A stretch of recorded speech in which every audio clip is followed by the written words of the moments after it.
Hi everyone, myself Devojit and welcome to our YouTube channel Porahali. Today I will discuss the third part of the chapter named International Organizations, the United Nations Organization and Others. इसके पहले दो video आ चुका है, तो आप लोग अगर नहीं देखा वो दो वीडियो तो इससे पहले आप लोग जाके वो दो वीडियोस देखना, उसके बाद ये वाला वीडियो कंटिन्यू करना, ठीक है। अच्छा चलिए स्टार्ट करते हैं। देखो the UNO and the world peace. देखो यूनाइटेड नेशन ऑर्गेनाइजेशन जो है ना वो किस लिए आया था, आपको पता है कि वर्ल्ड में जो दो वर्ल्ड वॉर्स हुए थे, पता है ना आपको। उसके बाद वर्ल्ड में पीस लाने के लिए एक ऑर्गेनाइजेशन लाना था, तो इसी के लिए क्या लाया था, यूएनओ लाया था। अब वर्ल्ड पीस को स्टैब्लिश करने के लिए यूएनओ का क्या रोल है वो हम देखेंगे अब, ठीक है। अब देखो the UNO which is turning 70 years by now was established in 1945 after the second world war। Second world war के बाद यूएनओ का स्टैब्लिशमेंट हुआ था और फिलहाल अभी तक 70 ईयर्स हो चुके हैं। The very objective of the UNO was to remove the fear of war and its subsequent devastation from the mind of the world people forever and to build a peaceful world। देखो UNO का जो objectives था बनाने के लिए, तो उसका जो ऑब्जेक्टिव्स क्या था कि पीपल के दिमाग से जो फेयर रहता है वर्ल्ड वॉर का उसको हटाना, ठीक है, और एक पीसफुल वर्ल्ड का स्टैब्लिश करना, पीसफुल वर्ल्ड, ठीक है। उसके बाद देखना the role that UNO has been playing during the long period to create a peaceful environment in this problematic world through discussion and natural understanding. देखो यूएनओ में कभी भी किसी भी वक्त कोई ऐसा प्रॉब्लम क्रिएट हो गया तो उसमें जाकर हर एक कंट्री डिसाइड करते हैं और जितना भी प्रॉब्लम है उसका सोल्यूशन निकालते हैं। तो म्यूचुअल अंडरस्टैंडिंग होता है कंट्री के बीच में, वो लोग डिस्कस करते हैं, कुछ पॉजिटिव कुछ नेगेटिव, तो उस हिसाब से डिस्कशन के जरिए वो चीज़ हल होता है, ठीक है। In fact encouraging, inspiring and also positive, जो कि एक पॉजिटिव भी नोट भी है, ठीक है। In many cases, the strong stand taken by the USA and the frequent US intervention through the military activities without the UN recommendations and approval has certainly created some terror in the efficiency of UNO। लेकिन देखो United states जो America है वो क्या करते थे, जैसे Syria पे, इराक पे उनका जो मिलिट्री इंटरवेंशन है, वो लोग जो आपका मिलिट्री भेज देते हैं वो उस कंट्री में, तो उसके लिए कुछ हद तक प्रॉब्लम होता है यूएनओ के फंक्शनिंग में, लेकिन उसके बाद भी यूएनओ अपना काम अच्छे से करता आ रहा है, ठीक है। Nevertheless the UNO has been proved successful in diffusing many warlike situation, ठीक है। यूएनओ बहुत से मतलब ऐसे वारलाइक सिचुएशंस थे जिसको कंट्रोल करने में कामयाब हुआ, लेकिन देखो फिलहाल रशिया यूक्रेन का वार चल रहा है, इजराइल हमास का वार चल रहा है, तो इन दो पर्टिकुलर केस पे यूएनओ कहीं ना कहीं फेल करता रहा, ठीक है, क्योंकि ये दोनों वार 2 साल के लिए अभी भी चला आ रहा है। रशिया यूक्रेन का जो वार था 2 साल पहले स्टार्ट हुआ था, अभी तक चल रहा है। इजराइल का हमास का जो वार है वो भी चल रहा है, तो कहीं ना कहीं फिलहाल के लिए यूएनओ फेल होता दिख रहा है, ठीक है। उसके बाद The bold steps taken by the UNO to remove the war-like situation among the nation through disarmament is certainly significant and praiseworthy। देखो पहले के टाइम में जो वार हुआ था ना, तो वार लाइक सिचुएशन जो हुआ था उसको कंट्रोल करने में जो यूएनओ का हाथ था वो बहुत बड़ा था, ठीक है। इन जनवरी 1952 the UNO has established the डिसआर्मामेंट। The UNO has accorded many treaties to bring about peace in the world among those। देखो मैंने पहले ही बोला था कि अगर दो कंट्री के बीच में एक वार हो रहा है, ठीक है, तो यूएनओ क्या करता था, वो दो कंट्री के बीच में समझौता करता था और एक ट्रीटी साइन किया था। ट्रीटी क्या है आपको पता है? ट्रीटी मतलब है एक ऑफिशियल स्टेटमेंट जो कि बाइंडिंग होता है, उसका जो डिसीजंस मतलब एक स्टेटमेंट है, वहाँ पे कुछ रूल्स लिखा हुआ है, वहाँ पे कुछ रेगुलेशंस लिखा हुआ है कि आप ऐसा नहीं कर सकते, तो उसको दोनों कंट्रीज को मानना चाहिए, ये होता है ट्रीटी। तो ऐसा बहुत ज़्यादा ट्रीटी साइन हो चुके हैं यूएनओ की वजह से, जो दो कंट्री के बीच में कन्फ्लिक्ट को थोड़ा कम कर रहा है, ठीक है। उसके बाद among this important treaties are the partial nuclear test ban treaty. मतलब ये एक ट्रीटी है जो मतलब कोई भी कंट्री ना अपना न्यूक्लियर टेस्ट करता है तो उस पर बैन लगाने के लिए ट्रीटी लाया गया था, ये यूएनओ में लाया था, ठीक है। आउटर स्पेस ट्रीटी, ये ट्रीटी स्पेस के रिलेटेड है, मतलब जो स्पेस में एक्टिविटीज होते थे उसके रिलेटेड है। The nuclear non proliferation treaty, the seabed control treaty, SALT 1, SALT 2, nuclear arm control treaty, the START 1 का फुल फॉर्म है strategic arms reduction treaty, and START 2 and the comprehensive test ban treaty 1996। ये कुछ treaties के नाम है, इसके बारे में ज़्यादा डिटेल्स में जानने की ज़रूरत नहीं है आपको, लेकिन ये जो ट्रीटीज है ना वो यूएनओ की वजह से आया था। ठीक है, जो काउंट्री के बीच में जो कन्फ्लिक्ट हो रहा था उसको थोड़ा कम करने के लिए यूएनओ ने ये सारे ट्रीटी लाए थे। ठीक है, उसके बाद CTBT was supported by as many as 150 nations। जो यहाँ पे आपका the comprehensive test ban treaty है, इसको 158 नेशंस ने सपोर्ट किया था जब ये ट्रीटी यूएनओ में फर्स्ट लाया गया था। ठीक है, these are certainly great intervention for the peace loving people of the world. तो ये सारा ट्रीटी लाके यूएनओ क्या करता था, जो वर्ल्ड की पीस है उसको मेंटेन करता था। ठीक है, in the long run, the preventive diplomacy adopted by UNO in June 2007 has certainly helped to take initiative in setting disputes through the discussions। और मैंने पहले ही बोला था दो काउंट्री के बीच में कहीं भी डिस्प्यूट्स हो सकता है, लेकिन वो डिस्प्यूट्स को सॉल्व करने के लिए जो डिस्कशन करते हैं ना वो ज़्यादा इंपॉर्टेंट है। तो यूएनओ ने ऐसा एक इनिशिएटिव लाया था, द प्रिवेंटिव डिप्लोमेसी। ठीक है, उस इनिशिएटिव के बाद जो काउंट्री के बीच में कॉन्फ्लिक्ट था वो थ्रू द डिस्कशन वो बहुत ज़्यादा कम हो गया। ठीक है, वो मतलब फ्रूटफुल रहा। उसके बाद On the whole, it is the sole duty and responsibility of the member states of the UNO to make the UNO strong, competent and united। देखो UNO कब स्ट्रांग हुआ, जब उसके जो 193 मेंबर है वो एक साथ बोलेंगे। ठीक है, मतलब जो 193 कंट्रीज है उसका ड्यूटी है कि UNO को स्ट्रांग बनाना, कॉम्पिटेंट बनाना एंड यूनाइटेड बनाना। ठीक है, with the goodwill, cooperation and loyalty of the member, the UNO may be able to bring about the world peace। जब 193 काउंट्री के बीच में एक अच्छा सा डिस्कशंस होगा, एक अच्छा सा मतलब दोनों मतलब जितने भी काउंट्रीज है उसके काउंट्री के बीच में एक फ्रूटफुल डिस्कशंस होगा, तब भी क्या कर सकते हैं यूएनओ ज़्यादातर अपने जो वर्ल्ड पीस का काम है वो मेंटेन कर सकता है। ठीक है, उसके बाद देखो the UNO and the human right commission. ये एक एक्स्ट्रा टॉपिक है, ह्यूमन राइट कमीशन। ठीक है, अब देखो पहले इसके नाम में ही लिखा हुआ है ह्यूमन राइट। ह्यूमन राइट का मतलब पता है आपको? चलो देखते हैं ह्यूमन राइट का मतलब क्या है।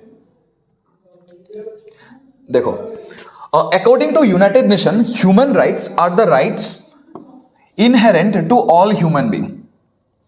ठीक है, जितने भी वर्ल्ड के ह्यूमन बीइंग हैं वो सारे को एक राइट्स दिया गया है, regardless of the race, sex, nationality, ethnicity, language, religion और एनी अदर स्टेटस। आदमी कोई भी हो या फिर औरत कोई भी हो, एक ह्यूमन बीइंग को कुछ राइट्स दिए गए हैं। ठीक है, रिगार्डलेस ऑफ रेस मतलब कोई भी रेस का हो सकता है, उसके लिए एक राइट्स है। कोई भी सेक्स, कोई भी नेशनलिटी, कोई भी इथनिसिटी का हो सकता है। तो सब आदमी और औरत के लिए जो सिटीजन्स है उनके लिए कुछ राइट्स दिया गया है, वही है ह्यूमन राइट।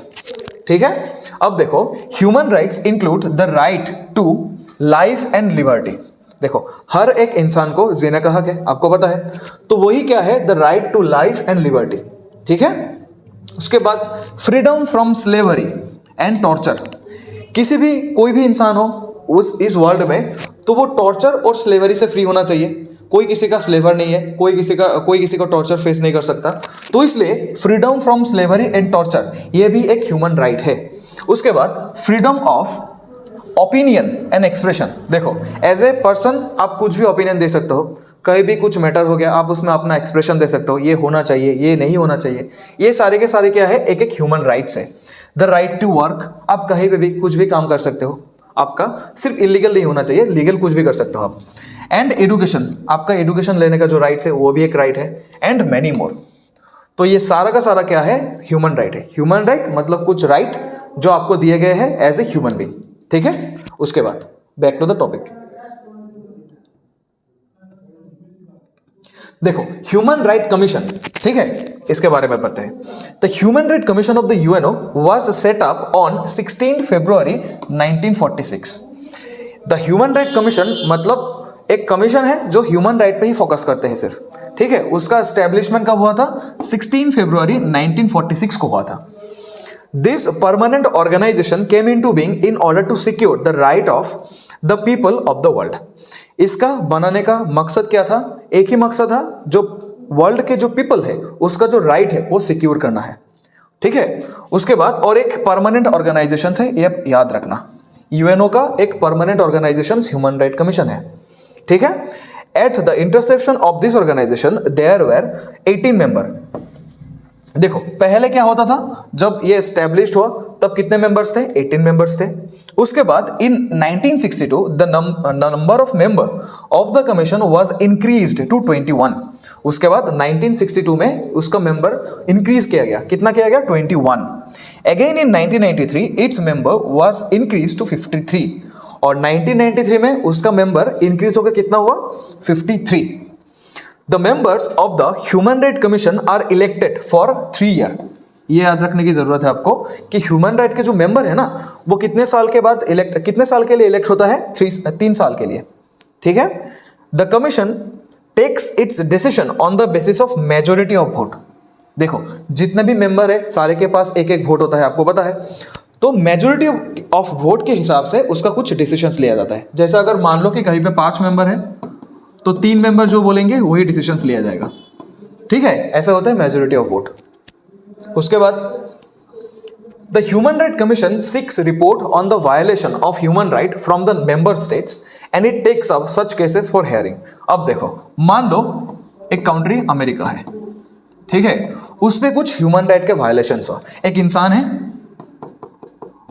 देखो कोई भी इंसान हो उसको राइट टू एजुकेशन होता है, मतलब वो कहीं पे भी एजुकेशन ले सकता है। लेकिन ऐसा कुछ हुआ कि इस जो पर्सन है ये पर्सन को एजुकेशन नहीं मिल रहा है। ठीक है, तो एक वायलेशन हो गया क्योंकि ये बेसिक ह्यूमन राइट है, उसको नहीं मिल रहा है। तो इसके वजह से जो मतलब मेंबर स्टेट में जो वायलेशन का केस होता है वो ह्यूमन राइट कमीशन क्या करता है, उसके ऊपर एक रिपोर्ट मांगता है मेंबर स्टेट से। ठीक है, और ये जितना भी केस है इसको हेयरिंग के लिए बुलाते हैं। ये ह्यूमन राइट्स का काम है। सारे के सारे मेंबर स्टेट्स में जहाँ पे भी वो ह्यूमन राइट का वायलेशन हो रहा है वहाँ से क्या करेंगे, रिपोर्ट मांगेंगे और रिपोर्ट के बाद वो जो पर्टिकुलर मैटर है वो हेयरिंग के लिए बुला लेंगे। ठीक है, उसके बाद the human right declaration of the UNO. देखो और डिक्लेरेशन का मतलब क्या है? देखो पहले एक वर्ड आपने ट्रीटी सुना था ना, ट्रीटी और डिक्लेरेशन ये दोनों अलग अलग है। ठीक है, देखो ट्रीटी जो है ना ये भी एक ऑफिशियल स्टेटमेंट है, डिक्लेरेशन भी एक ऑफिशियल स्टेटमेंट है। लेकिन ट्रीटी जो है ना वो बाइंडिंग होता है। बाइंडिंग मतलब अगर इंडिया और पाकिस्तान के बीच में एक ट्रीटी होता है तो उसका जो रूल्स होता है ना वो इंडिया को भी फॉलो करना पड़ता है, पाकिस्तान को भी फॉलो करना पड़ता है। ये बाइंडिंग है दोनों के ऊपर। लेकिन जो डिक्लेरेशंस है वो ज्यादातर नॉन बाइंडिंग होते हैं। ये आप मान भी सकते हो, नहीं भी मान सकते हो। ठीक है, उस हिसाब से अब देखो the UNO which was formed to ensure the cooperation among its member states and to ensure a peaceful environment to the world has also emphasised the aspect of human right. देखो यूएनओ का establishment के बाद वो लोग क्या सोच रहे थे, ह्यूमन राइट को कैसे सिक्योर किया जाए, ह्यूमन राइट्स को कैसे सिक्योर किया जाए, सेफ किया जाए। ठीक है, उसके लिए क्या किया था, the general assembly of the UNO adopted the human right declaration on 10th December 1948। उसके बाद क्या किया, यूएनओ ने एक असेंबली में उसका डिस्कस किया कि ह्यूमन राइट को कैसे होना चाहिए, कैसे तरह काम करना चाहिए, कौन कौन मेंबर स्टेट हो सकता है, उसका वायलेशन होने के बाद क्या हो सकता है। तो उस हिसाब से उन लोगों ने क्या किया, एक डिक्लेरेशन को अडॉप्ट किया, मतलब एक ऑफिशियल स्टेटमेंट है। कब अडॉप्ट किया?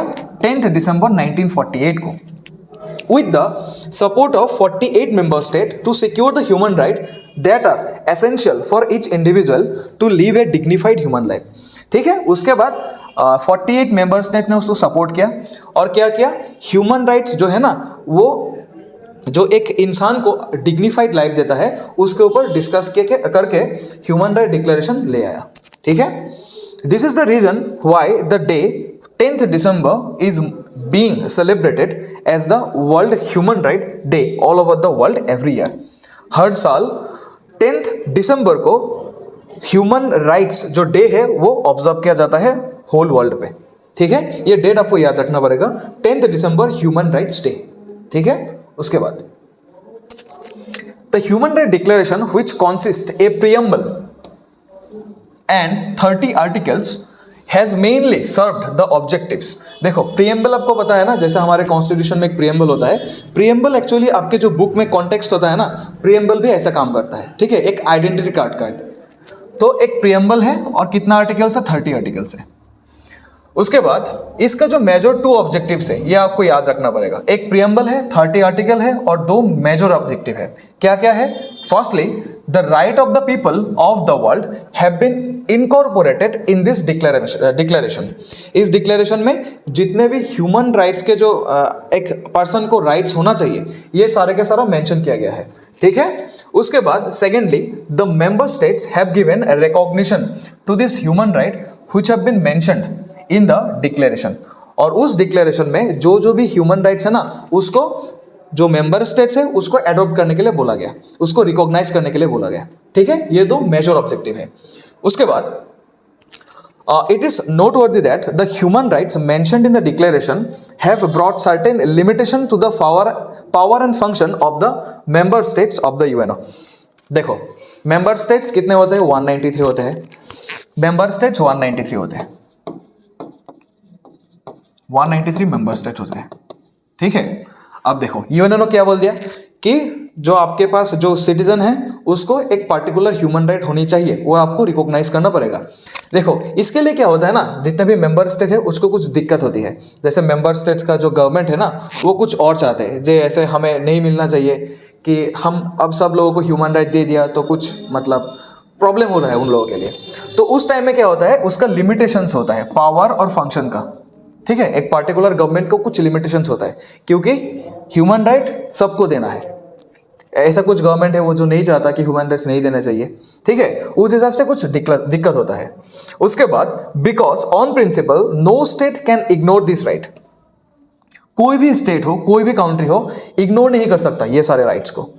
The UNO has made it clear through the Human Rights Declaration that by depriving the citizen of the country of their right, it is not possible to secure international peace and security।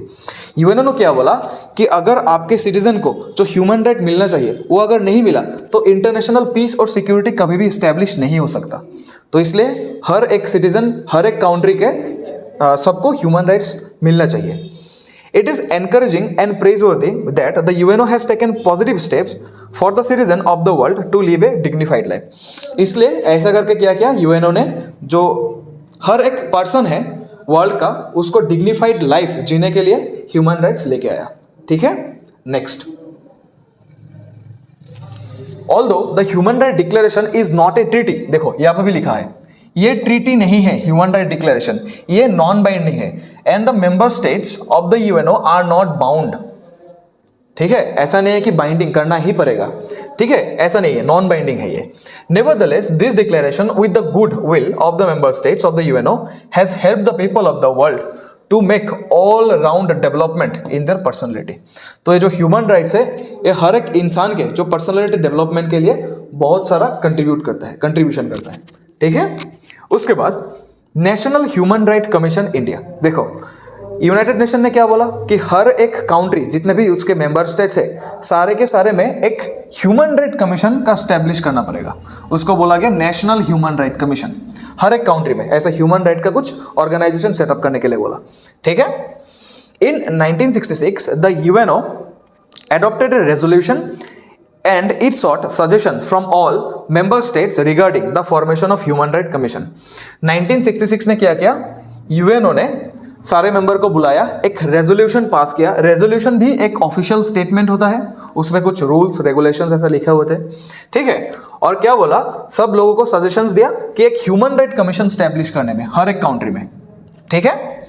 In 1970, the Human Rights Commission of the UNO pursued the issue of forming Human Rights Commission in the member states seriously, and accordingly, the UN proposal in this regard was put forward to the all member states। तब क्या बोला UNO ने 1970 में कि आप लोगों जितने भी है ये मैटर आपको सीरियसली लेना पड़ेगा कि हर एक कंट्री में ह्यूमन राइट कमीशन होना ही चाहिए, ठीक है। उसके बाद again in June 1993 in the Human Rights Commission conference held in Vienna, the issue of forming the human right commission in each of the UN member states was reiterated. उसके बाद एक conference हुआ था 1993 पे, कहाँ पे हुआ था? वियना में हुआ था। उस कॉन्फ्रेंस में भी यूएन ने बोला कि आप लोगों को जितने भी कंट्रीज है, मेंबर स्टेट्स है, सारे के सारे में एक ह्यूमन राइट का जो कमीशन है वो सेटअप करना पड़ेगा। As a result, the Human Rights Commission was formed in the member states to secure and protect the human right in the respective state. उसके बाद जितने भी मेंबर स्टेट थे सारे ने क्या किया? एक ह्यूमन राइट कमीशन अपने अपने कंट्री में स्टैब्लिश किया। किसके लिए? To secure and protect the human right. जो ह्यूमन के राइट्स है उसको प्रोटेक्ट करने के लिए ह्यूमन राइट कमीशन स्टैब्लिश किया। उसके बाद on 28 September 1993 the President of India through an ordinance formed National Human Rights Commission in India। तो इंडिया में प्रेसिडेंट ने क्या किया? 1993 में एक ऑर्डिनेंस पास किया, एक ऑर्डर पास किया, ठीक है। उस ऑर्डर के हिसाब से national human right commission India में स्टैब्लिश किया गया। On December 18 in the same year a bill was tabled in the parliament in place of ordinance। उस साल के दिसंबर 18 में एक बिल पास किया गया। कहाँ पे? पार्लियामेंट पे। देखो पार्लियामेंट में किसी भी बिल पास होता है, लोकसभा में पास होता है, राज्यसभा में पास होता है, उसके बाद क्या होता है? प्रेसिडेंट के पास सिग्नेचर के लिए जाता है। अगर प्रेसिडेंट ने सिग्नेचर किया तो वो बिल एक्ट बन जाएगा, ठीक है। उसके बाद देखो on 8 January 1994 the president gave his consent on the bill. President ने क्या किया? सिग्नेचर किया and the same become an act. उसके बाद क्या हो गया? ये जो बिल था वो एक्ट हो गया। The same act is known as the human right protection act 1993। ये भी इंपॉर्टेंट है कि human right protection act India में कब लाया था? 1993 के दौरान। In accordance with this National Human Rights Commission, State Human Rights Commission also has been set up in the provinces। उसके बाद नेशन में तो सेटअप हो गया, उसके बाद नेशन के हर एक स्टेट्स में जो स्टेट ह्यूमन राइट कमीशन वो भी सेटअप करना स्टार्ट हो गया था, ठीक है। The chairman of the national human right commission should be a retired chief justice of the supreme court. जो नेशनल ह्यूमन राइट कमीशन है उसका जो चेयरमैन है वो कौन हो सकता है? वो हो सकता है एक retired chief justice of the supreme court. मतलब सुप्रीम कोर्ट के एक चीफ जस्टिस जो रिटायर हो चुके हैं वो उसका चेयरमैन हो सकता है।